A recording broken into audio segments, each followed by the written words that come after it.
those words, tears overflowed. I thought we could be happy, but things turned out like this.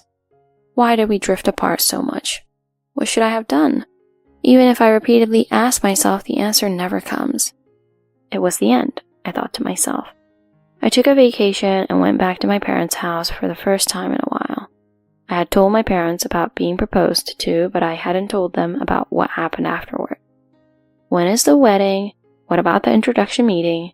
Although I was asked, I was evasive with my answers. I realized I had no choice but to come clean and told my parents everything that had happened up until now. Mom, Dad, I'm sorry for keeping quiet until now. It's probably going to be called off. Huh? What happened? Why is it going to be called off? My parents' surprise was beyond ordinary. I explained everything about Eugene's parents, his change in attitude, and his treatment towards me. My parents sympathized with my painful feelings. They're selfish people, aren't they? Absolutely. They showed understanding and hugged me. If it's going to be called off, it's better to have a proper discussion about it. Yes, it's good to know things before getting married. With the words of my parents, the tension that had been building up until now suddenly released, as if a thread had snapped in my shoulders. Then a large tear rolled down my cheek.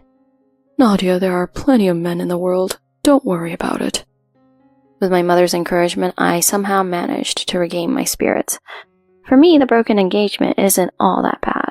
Since I was hesitating about marriage, it's more like the right decision. Thinking that way lightened my heart, but at the same time, anger toward Eugene's family surged up within me. I couldn't let them, who had been making fun of us so much, get away with it. And then the day came to visit his parents' house. Eugene's parents greeted us with poker faces as if looking down on commoners. They didn't even offer tea or suggest sitting on cushions. Nadia, please forget about the marriage discussion. Eugene calmly began the conversation without any remorse. I was able to deal with the situation calmly as I had expected. I just watched Eugene without saying anything.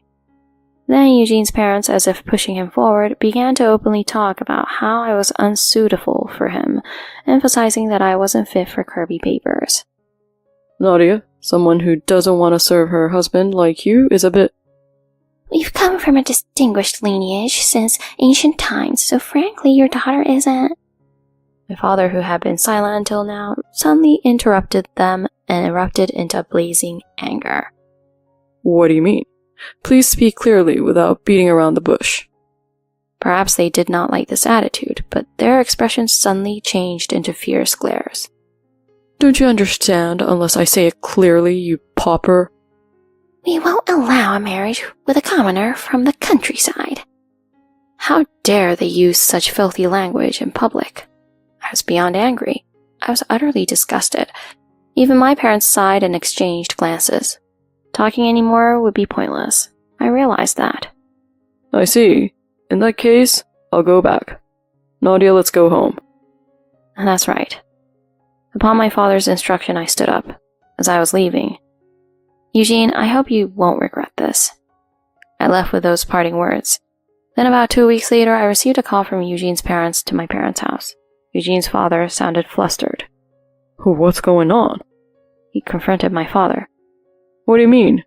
You don't want to be associated with the poor, right? I kindly ask that you don't renew the contract for the land we're renting to you next time. What did you say? To think that a big company like Kirby would associate with poor folks like us from the countryside? I apologize to the esteemed Kirby.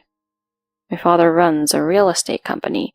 He has a wide range of clients, including many companies. One of them is Kirby Papers, the parking lot for employees of Kirby Papers factory. Approximately for 100 cars, along with a portion of the factory premises, is owned by my father. If that contract is broken, Kirby Papers' operation would come to a halt. Eugene's father's panicked reaction was to be expected. Why didn't Eugene's father properly remember my father, who is their business partner? He's unfit as a businessman. We can't afford such a sudden change. If such a thing were to happen, the company wouldn't be able to operate. We're also running a business, you see.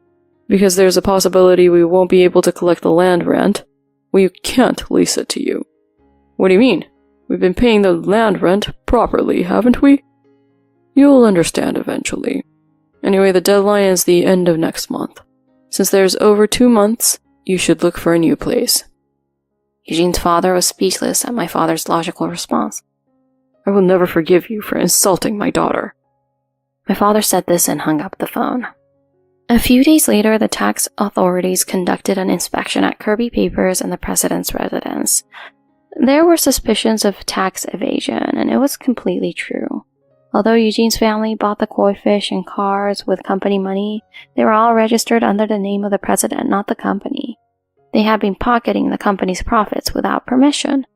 The suspicions were tax evasion and embezzlement.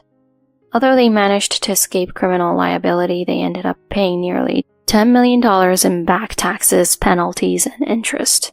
My family meticulously discussed how we would seek revenge against them.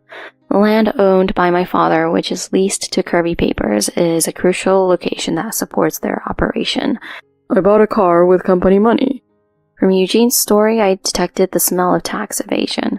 About terminating the land contract, after careful consultation with a lawyer, we reported the suspicion of tax evasion to the tax authorities. It could be said that it was a revenge plot conceived precisely because I was in charge of the company's accounting. It later became apparent that Eugene's father was rumored to be a lousy president. Although he inherited the company his grandfather started, he lacked both management skills and knowledge, continuing the reckless management as a typical second-generation president. And then the fatal scandal of tax evasion came to light. The company's condition deteriorated rapidly, facing terminated contracts and a mass exodus of employees, and the management seemed to be in shambles. My father anticipated this outcome and terminated the deal early. Amidst such turmoil, I received a call from Eugene. I thought it must be an apology call, but to my surprise, it was a request to reconcile. Hey, Nadia, can we start over? Huh? What are you saying now? Come on, please. My family's in serious trouble right now. Please, help me out. It's laughable. Asking a poor person like me for help, what's the point? I've even quit my job, and if things continue like this, I might end up on the streets. At least can't you ask your dad if we can borrow the land temporarily?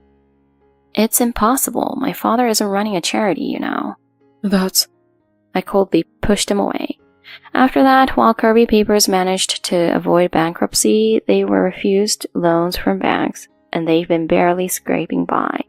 Still, to fall into decline so easily, it's clear they didn't manage things well, and Eugene's family didn't have any ideas to fix it. They're a family that relies on their grandfather's money and thinks they're better than everyone else. I want to see what happens in the end. Since then, I've completely cut off contact with Eugene. I didn't want to be begged, and above all, I wanted to forget quickly. And now I've started dating a new man I recently met. He's kind and respects others, a wonderful person. There are plenty of men in the world. I remember my mother's words. Nadia, would you consider being in a relationship with me, with marriage in mind? A happy confession from him. I'm slightly wary of the word marriage, but he didn't say anything and just hugged me. From now on, I want to be with him and be happy together.